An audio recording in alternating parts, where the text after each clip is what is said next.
the more that I look into this, the more it just, while it's definitely happy for me considering I'm a Republican, it's just how did the Democrats get this bad?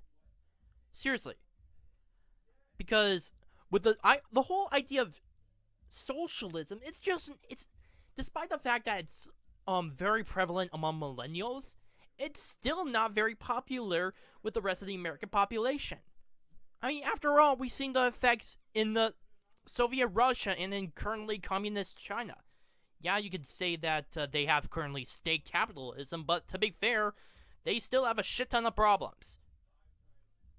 But anyway, let's continue.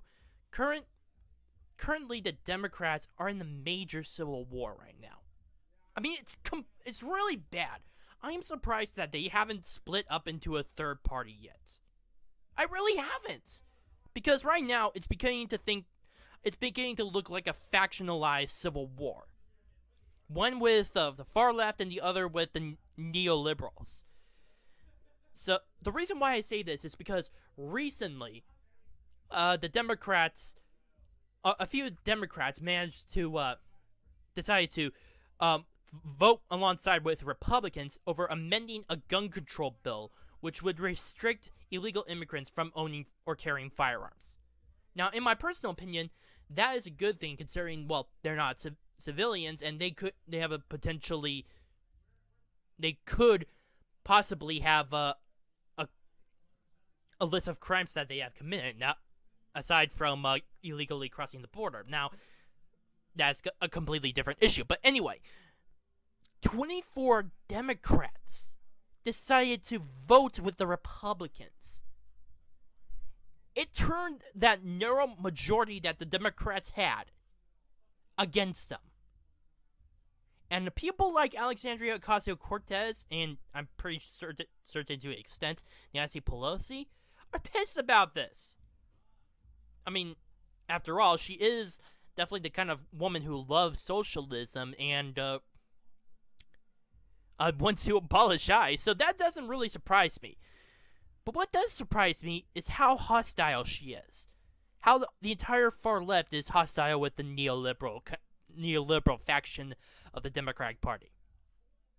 Recently, she said on one of her tweets that she decided to threaten these defectors over putting their names on the list, over the potential of putting in their own people and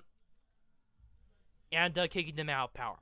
Now that is definitely that would definitely be considered a scary thing among these neoliberals. But at the same time, it's not so good for Alexandria Ocasio-Cortez because she's supposed to be making allies within her own party, not alienating them. And to be honest, she's failing so badly at that. The ego of this woman and the entire the fanaticism of the far left inside Congress is just mind-boggling to me because they definitely want everything to go the way they want. And last time I checked, that's not the way that works because just in the Democratic Party alone, more specifically in the Democrats in Congress, there are multiple factions. There are the conservative Democrats, there are the progressives, there are the neoliberals, etc., etc. Now, she needs to have all of these groups united, especially in the House, considering that they have a narrow majority, in order to pass legislation.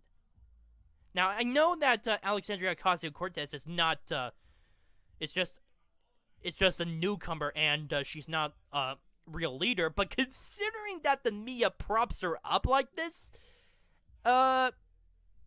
she's not doing, she's definitely having some headlines about her, considering that, well, she is a newbie.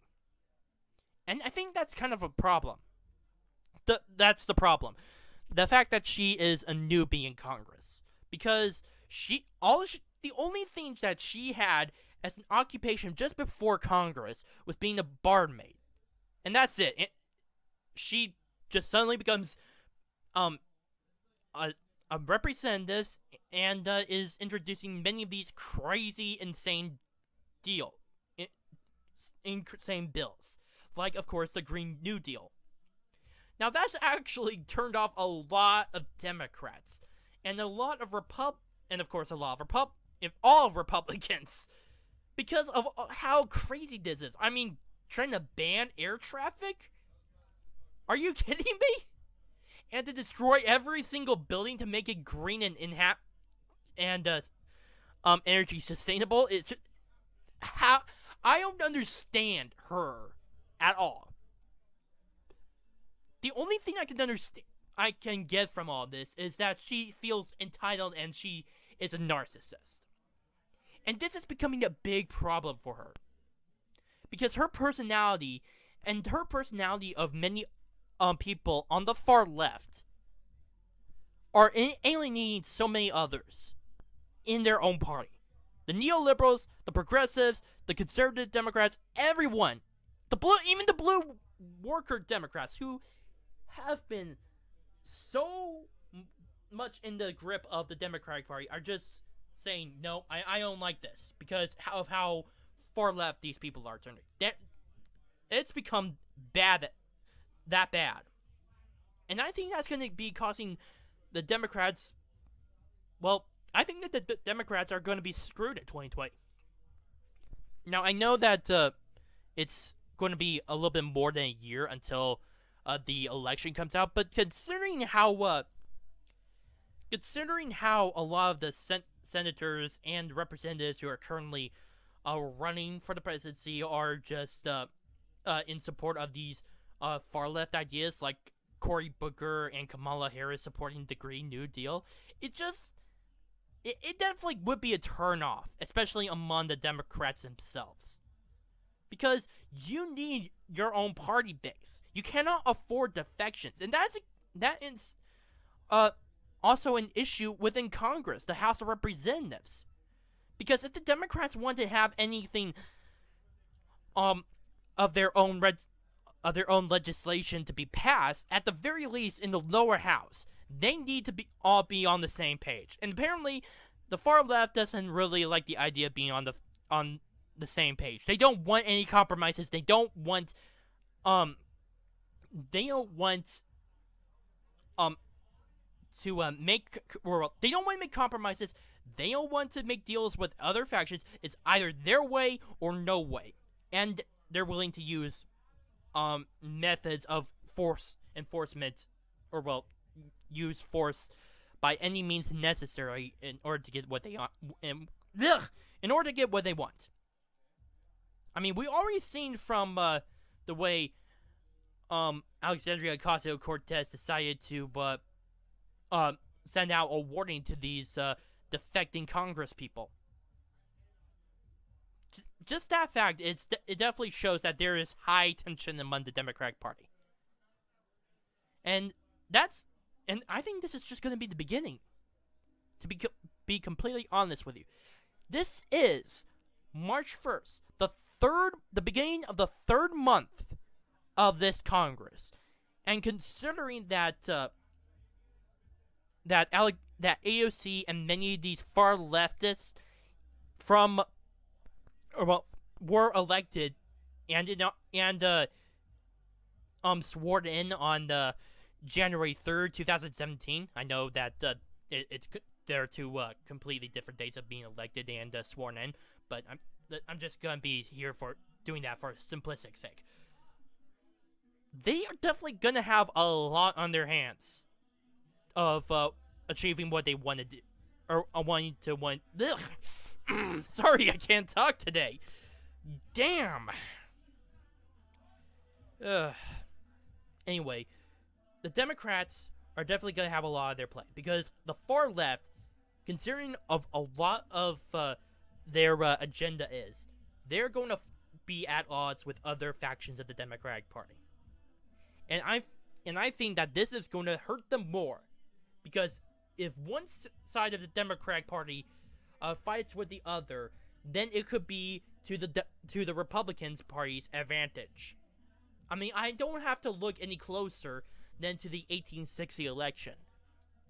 when Abraham Lincoln was running for the presidency, there were a few other people like Stephen Douglas and John Breckinridge. Both of them were Democrats, but if they had some differences, I think a little bit over slavery, and as it turned out, they split both the popular vote and the electoral votes.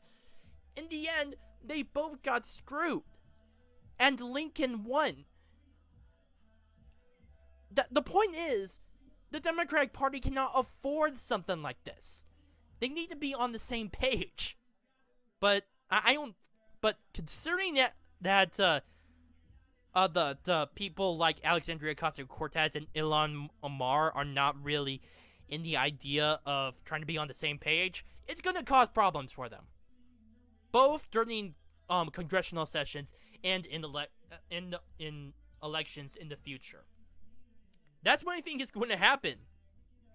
I think that this will be that 2020, due to just this civil war currently in the Democratic Party, will not only lead to Trump's victory, but it will cause a greater upset that will have to make the Democratic Party look even further within itself and maybe reform in a way that all factions would be together and at least be able to have an effective influence on congressional power. My name is Noah Me and all the Arc Truth. Please post your comments down below, subscribe, like this video, and share with your friends. Bye.